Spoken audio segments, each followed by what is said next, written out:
Rape, murder, war. They all have one thing in common. Men. Aggression, violence, ambition unchecked by conscience, all the stuff of toxic masculinity, right? And the solution is obvious. Make men less toxic. Make men less masculine. Make men more like women.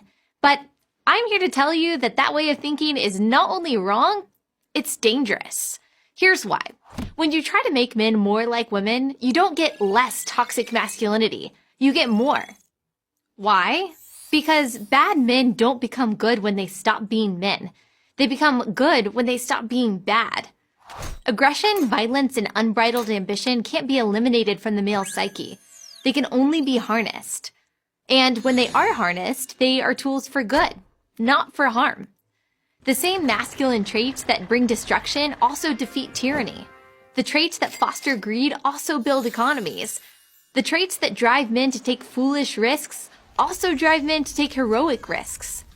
The answer to toxic masculinity isn't less masculinity. It's better masculinity. And we know what that looks like. It's a young man opening the door for a girl on their first date. It's a father working long hours to provide for his family.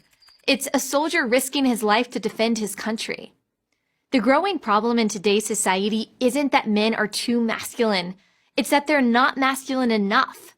When men embrace their masculinity in a way that is healthy and productive, they are leaders, warriors, and heroes. When they deny their masculinity, they run away from responsibilities, leaving destruction and despair in their wake. The consequences can be seen everywhere. 1 in 4 fathers now lives apart from his children. And children who grow up without a dad are generally more depressed than their peers who have a mother and a father. They are at far greater risk for incarceration, teen pregnancy, and poverty.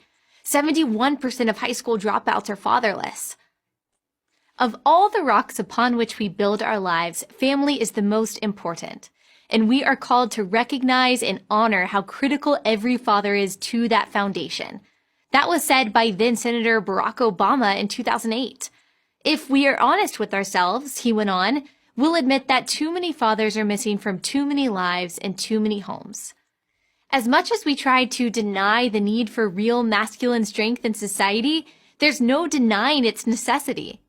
Healthy families and strong communities depend on the leadership and bravery of good men. Yet, the current trend is to feminize young men in the hopes of achieving some utopian notion of equality and peace. And it starts at the earliest ages. In the school classroom, boys are invariably the problem. On the playground, aggressive games like dodgeball have long been banished. We tell young men that their intrinsic desire to compete is wrong. Everybody gets a trophy. Don't run up the score. This anti-male tilt continues on through higher education and into the workplace. It has created millions of tentative men, unhappy women, and confused boys and girls. Here's a secret that every woman knows. Women want real men. Men they can count on and, yes, look up to. No amount of feminist theory will change that.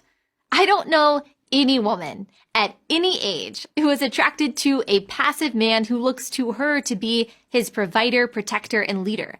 Every woman I know wants a strong, responsible man. That's not a consequence of a social construct or cultural pressure. It's innate. The devaluation of masculinity won't end well because feminine, passive men don't stop evil. Passive men don't defend, protect, or provide. Passive men don't lead. Passive men don't do the things we have always needed men to do for society to thrive. In his book, The Abolition of Man, English social philosopher C.S. Lewis writes about this problem. He describes the tension between cerebral man and visceral man. By his intellect, Lewis explains, man is mere spirit, and by his appetite, mere animal. We need both.